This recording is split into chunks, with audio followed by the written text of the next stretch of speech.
car le juste vivra par la foi. Car le juste vivra par la foi. Réveille-toi, et réveille tes frères, mon Église tiède de Laodicée, qui a oublié mes mystères. Car l'heure est tardive et le temps est presque écoulé. Venez à moi, mes enfants, les bras ouverts et le cœur ouvert, car mes bras et mon cœur sont ouverts pour vous. Venez à moi avec un cœur tendre et prêt à recevoir mes paroles. Car qu'a dit mon frère Jacques? C'est pourquoi, rejetant toute souillure et tout excès de méchanceté, recevez avec douceur la parole qui a été plantée en vous et qui peut sauver vos âmes. Mes enfants, soyez mes imitateurs, car je suis doux et humble de cœur, et recevez avec douceur la parole implantée que j'ai placée au milieu de vous afin que vous ayez des yeux pour voir et des oreilles pour entendre. Tournez vos cœurs vers moi, car je suis le chemin, la vérité et la vie, et nul ne vient au Père que par moi, car telle est la volonté de mon Père, clairement exprimée, et il l'a voulu ainsi. Pourquoi laissez-vous vos cœurs se troubler, mes enfants? Pourquoi vous détournez-vous encore de mes paroles et égarez-vous les autres dans votre erreur? Car toi, mon Église de Laodicée, tu as oublié qui tu es en moi, Christ Jésus, et tu as perdu mes mystères, bien que je te les ai confiés. Car je suis le Seigneur qui t'ai racheté par mon propre sang. Je suis le Seigneur des seigneurs et le Roi des rois qui héritait la terre de mon Père, et je partagerai mon héritage avec les fidèles et les élus. Je partagerai mon héritage avec toi, mon épouse. Ne crains donc pas, car bien que tu sois pauvre, tu es riche en moi, car le Père a tout remis entre mes mains. Ô Église de Laodicée, tu es devenue une femme infidèle et pleine de compromis. Non, tu ne te soucies pas de la nourriture solide de ma parole, et tu ne me suis pas non plus de tout ton cœur. N'as-tu pas lu le proverbe? Une bonne intelligence attire la faveur, mais la voie des infidèles est rude. Et les voies du compromis que tu as choisies sont rudes. Tes voies infidèles ne sont pas de moi, et tu t'efforces de marcher sur le chemin que je t'ai donné avec un pied sur la voie et l'autre dans le fossé. Et pourtant tu as l'audace de me blâmer, Yeshua Hamashiach, lorsque tu tombes dans le fossé comme tu y as été conduite. Car ton parcours est jalonné de nombreuses chutes, et mon espoir pour toi est encore que tes chutes soient comme celles du juste. Car le juste tombe 7 fois, et se relève, mais les méchants sont précipités dans le malheur. Je ne vous ai pas appelé à tomber dans le malheur, mes enfants, pas même toi, mon Église de Laodicée, car je ne vous ai pas encore abandonné au temps d'épreuve. Car voici, je me tiens encore à la porte et je frappe, car je ne participerai en aucune manière à tes voies tièdes et pleines de compromis, mais je t'appelle à la justice. Je t'appelle à prendre position dans la justice, car les bergers égarés t'ont dupé, te conduisant dans les voies de Balaam. Et beaucoup d'entre vous prophétisent faussement par des esprits de Jézabel, qui voudraient diluer les paroles de mes vrais prophètes et désirent tuer les prophètes que j'ai sanctifiés en moi, car c'est moi qui ai fait des dons aux hommes. Car j'ai écrit à la Galatie lorsqu'ils ont trébuché comme vous trébuchez. Je m'étonne que vous vous soyez si promptement détournés de celui qui vous a appelé par la grâce de Christ pour passer à un autre évangile, lequel n'est pas un autre. Oui, relis cela, car il n'y a pas d'autre évangile et il n'y a pas d'autre nom donné par lequel les hommes seront sauvés, si ce n'est le mien, Jésus-Christ. Pourquoi vous laissez-vous détourner de moi, mes petits? Ne pourvois-je pas à vos besoins et ne prends-je pas soin de vous, car je suis le bon berger qui a donné sa vie pour les brebis. Mais les paroles que je n'ai pas prononcées, que vous désirez et suivez avec passion, flattent vos oreilles. Car cette sensation est devenue votre premier amour dans votre orgueil. Car vous chérissez les mensonges comme s'ils étaient vérités, et vous avez perdu tout discernement. Avez-vous oublié l'histoire fondamentale de l'Église? Avez-vous été trop paresseux pour apprendre? Ce sujet ne flatte-t-il pas assez vos oreilles pour que vous entendiez mes paroles et y ajoutiez foi? Car l'homme ne vivra pas de pain seulement, mais de toute parole qui sort de la bouche de Dieu. Mon Église est née le jour de la Pentecôte, et cela est consigné dans les actes pour votre examen. Car mon Église a commencé en Israël, en Judée, bien qu'il n'ait pas compris les paroles que j'ai prononcées par Pierre en ce jour glorieux où j'ai répandu l'Esprit Saint sur mes élus, alors qu'ils parlaient en d'autres langues, selon que l'Esprit leur donnait de s'exprimer. Car qu'a dit Pierre à la foule à Jérusalem ce jour-là, lorsqu'il a prophétisé pour moi? Car la promesse est pour vous, pour vos enfants, et pour tous ceux qui sont au loin, en aussi grand nombre que le Seigneur notre Dieu les appellera. Mes enfants, vous êtes ceux qui sont au loin, car beaucoup d'entre vous n'êtes pas d'Israël selon la chair, mais je vous ai pris d'entre les nations dans ma grâce afin que vous demeuriez dans ma miséricorde, car vous avez été appelés. N'avez-vous pas lu? Mais maintenant, en Jésus-Christ, vous qui étiez jadis éloignés, vous avez été rapprochés par le sang de Christ. Mais dans vos maisons de culte compromises que vous dédiez blasphématoirement en mon nom, bien que je n'y entrerai pas, mais me tiendrai à la porte et frapperai, vous pensez avoir reçu de moi la loi de Moïse, et dans votre arrogance vous ne comprenez pas que Moïse était d'Israël, et que c'est à Israël que la Torah a été donnée à garder, une charge qu'ils ont failli accomplir. Car aucun homme n'est capable de garder la loi de Moïse à cause de la corruption que le serpent a causée dans votre chair, car sa connaissance corrompt toujours, et le salaire du péché, c'est la mort. Car les Corinthiens témoignent de mes paroles, qui nous a aussi rendus capables d'être ministres de la nouvelle alliance, non de la lettre, mais de l'esprit, car la lettre tue, mais l'esprit vivifie. Vous êtes appelés à marcher selon l'esprit, bien que tant d'entre vous désirent à tort la lettre de la loi, qui n'est pas pour vous, mais qui est accomplie en moi. Répondez-moi à ceci. L'esprit vous est-il venu par votre propre accomplissement de la Torah? Ou est-il venu par mon juste accomplissement de la Torah en tant que votre Pâque parfaite? Car que crie le témoignage de la Galatie? Voici seulement ce que je veux apprendre de vous. Avez-vous reçu l'Esprit par les œuvres de la loi, ou par la prédication de la foi? Et de nouveau Paul dit aux Galates, « Je ne rejette pas la grâce de Dieu, car si la justice s'obtient par la loi, Christ est donc mort en vain. Ne comprenez-vous pas qu'au commencement de l'ère, il y avait une église judéenne et une église des gentils? Même si mon église est née en Judée, Paul a dit aux Galates et je l'ai conservé là, car celui qui agit efficacement en Pierre pour l'apostolat des circoncis a aussi agi puissamment en moi envers les gentils. Car j'ai d'abord envoyé Pierre aux gentils, et cela est consigné dans les actes quand j'ai dit à Pierre, « Ce que Dieu a déclaré pur, ne le regarde pas comme souillé. » Car lorsque j'ai envoyé Pierre chez Corneille, le témoignage suivant a été enregistré, et les fidèles circoncis qui étaient venus avec Pierre furent étonnés de ce que le don du Saint-Esprit était aussi répandu sur les païens. Je vous demande ceci, mes Laodicéens, Corneille a-t-il reçu le salut en suivant la Torah, car c'était un homme pieux? Ou a-t-il reçu la promesse par la foi? Les Corinthiens ont une voix sur la question lorsque Paul leur a écrit, « Par lequel aussi vous êtes sauvés, si vous retenez dans votre mémoire ce que je vous ai prêché, à moins que vous n'ayez cru en vain. » Le salut est venu par la prédication de la foi et non par la lettre de la loi, car se soumettre à la loi de Moïse, même votre foi est vaine.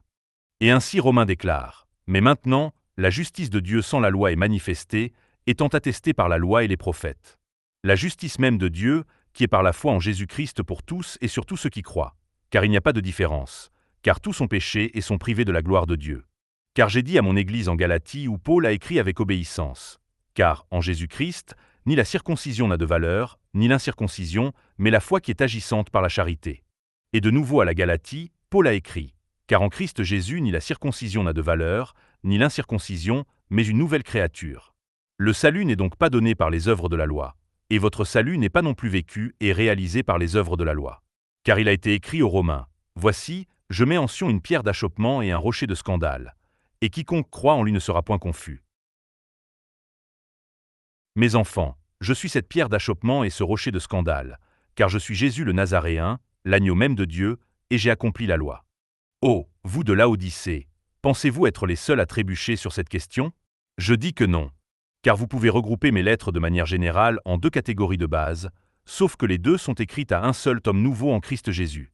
Car mes lettres sont écrites aux églises des gentils, et certaines sont adressées aux églises de Judée, et c'est ainsi que Pierre a écrit sur la révélation du mystère que j'ai révélé à Paul. Comme il le fait aussi dans toutes ses épîtres, où il parle de ces choses, dans lesquelles il y a des points difficiles à comprendre, que les personnes ignorantes et mal affermies tordent, comme elles le font aussi des autres Écritures, pour leur propre perdition. Votre situation n'est donc pas nouvelle, car aucune tentation ne vous est survenue qui ne soit commune à l'homme. Mais Dieu est fidèle, qui ne permettra pas que vous soyez tentés au-delà de vos forces. Mais avec la tentation, il préparera aussi le moyen d'en sortir, afin que vous puissiez la supporter. Prendrez-vous le chemin de l'évasion que Dieu vous a fourni dans ma grâce et ma miséricorde pour échapper à ceux qui voudraient vous priver de votre récompense en vous faisant déchoir de la grâce? Rejetterez-vous mes paroles en faveur des judaïsants qui professent avec ignorance que vous devez garder la Torah pour votre salut? Êtes-vous assez insensé pour penser que, ayant commencé la loi de vie dans l'esprit de Jésus-Christ, vous êtes maintenant livrés à la loi du péché et de la mort? Car qu'en est-il de la loi? Mes enfants, je vais vous le dire. Ne concluez pas sottement que je suis une fausse voie vous menant à l'erreur, car beaucoup d'entre vous ne connaissent pas ma voix et ne me connaissent pas non plus, bien que je vous appelle. Ne pensez pas que je sois venu pour abolir la loi ou les prophètes. Je ne suis pas venu pour abolir, mais pour accomplir. Car, en vérité, je vous le dis, jusqu'à ce que le ciel et la terre passent, pas un iota ou un trait de lettre ne passera de la loi, que tout ne soit accompli. Je suis celui qui a accompli la loi mosaïque, et ses préceptes sont gardés dans l'obéissance à mes paroles de grâce et de miséricorde dans mes épîtres et par la foi de Jésus-Christ. Vous pensez avec ignorance que parce que je suis l'accomplissement de la loi, je préconise que quiconque enfreigne les lois de Dieu, que ce soit la loi mosaïque ou les lois morales de Dieu. Car qu'ai-je dit à ceux qui habitaient à Corinthe? Mon église de Laodicée, que j'aime, tu n'es pas la première à faire face à cette tentation, et c'est pourquoi j'ai fait écrire à Paul, qui nous a aussi rendus capables d'être ministres de la nouvelle alliance, non de la lettre, mais de l'esprit. Car la lettre tue, mais l'esprit vivifie. Mes enfants, vous avez été égarés, et je vous ai bien dit que le vin nouveau doit être mis dans des outres neuves. Alors demeurez fermes dans la grâce par laquelle moi, Christ Jésus, je vous ai affranchis. Mes enfants, vous avez été égarés, et je vous ai bien dit que le vin nouveau doit être mis dans des outres neuves. Alors demeurez fermes dans la grâce par laquelle moi, Christ Jésus, je vous ai affranchis. Mes enfants, vous ne pouvez pas violer les lois de Dieu lorsque vous marchez selon l'Esprit, car c'est impossible. Vous êtes édifiés sur le fondement des apôtres et des prophètes, Jésus-Christ lui-même étant la pierre angulaire. Et il a été déclaré aux Hébreux, car je serai miséricordieux à l'égard de leurs injustices, et je ne me souviendrai plus de leurs péchés et de leurs iniquités. En ce qu'il dit, une nouvelle alliance, il a rendu la première ancienne. Or, ce qui devient ancien et vieilli est près de disparaître. Mes enfants, la justice ne vient pas de l'observation de la loi, car c'est un don reçu par la foi en moi, Christ Jésus. Et parce que vous êtes rendus justes en moi, vous êtes libérés de la loi du péché et de la mort. Car il est blasphématoire de conclure que marcher dans l'esprit de vie est en quelque sorte péché, car quiconque croit une telle chose considère mon sacrifice pour les péchés de l'homme comme une chose profane. Car je suis plus grand que Moïse, car Moïse lui-même dit, « Le Seigneur ton Dieu te suscitera du milieu de toi, d'entre tes frères, un prophète comme moi. Vous l'écouterez. Entendez ma voix, enfants, et écoutez ma parole, car je ne vous ai pas rendu sans loi, car les fils de Satan sont sans loi, non les fils de Dieu. Car dans Romains, Paul a clairement écrit, « Il n'y a donc maintenant aucune condamnation pour ceux qui sont en Jésus-Christ, qui marchent non selon la chair, mais selon l'Esprit. Car la loi de l'Esprit de vie, en Jésus-Christ, m'a affranchi de la loi du péché et de la mort. Car ce que la loi ne pouvait faire, en ce qu'elle était faible par la chair, Dieu, envoyant son propre Fils dans une chair semblable à celle du péché, et pour le péché, a condamné le péché dans la chair, afin que la justice de la loi soit accomplie en nous, qui marchons non selon la chair, mais selon l'Esprit. Et de nouveau Romains parle, pour déclarer, dis-je, en ce temps sa justice, afin qu'il soit juste, et le justificateur de celui qui croit en Jésus. Où est donc le sujet de se glorifier? Il est exclu. Par quelle loi? Des œuvres? Non, mais par la loi de la foi. Nous concluons donc qu'un homme est justifié par la foi, sans les œuvres de la loi. Car qu'ai-je dit? Car en lui la justice de Dieu est révélée de foi en foi. Comme il est écrit, le juste vivra par la foi. Pourtant, tant d'entre vous s'imposent des fardeaux inutiles les uns aux autres en ce que vous avez cru les prophètes de Satan qui sont envoyés pour vous piéger en vous faisant faussement observer la Torah comme une exigence du salut et aussi pour vivre le salut. Et certains d'entre vous disent blasphématoirement que j'ai accompli la loi par mon sacrifice de moi-même afin que vous puissiez maintenant garder la Torah. D'une part, vous avez raison, car marcher dans la loi de l'esprit de vie, c'est garder parfaitement la Torah par votre identification avec moi. Car mon Église est fermement bâtie dans la justice et la vraie sainteté sur moi, Christ Jésus, la pierre angulaire. Vous gardez la Torah par l'obéissance à la foi qui est en moi. Pourquoi choisissez-vous la voie des judaïsants plutôt que ma propre sainte voie?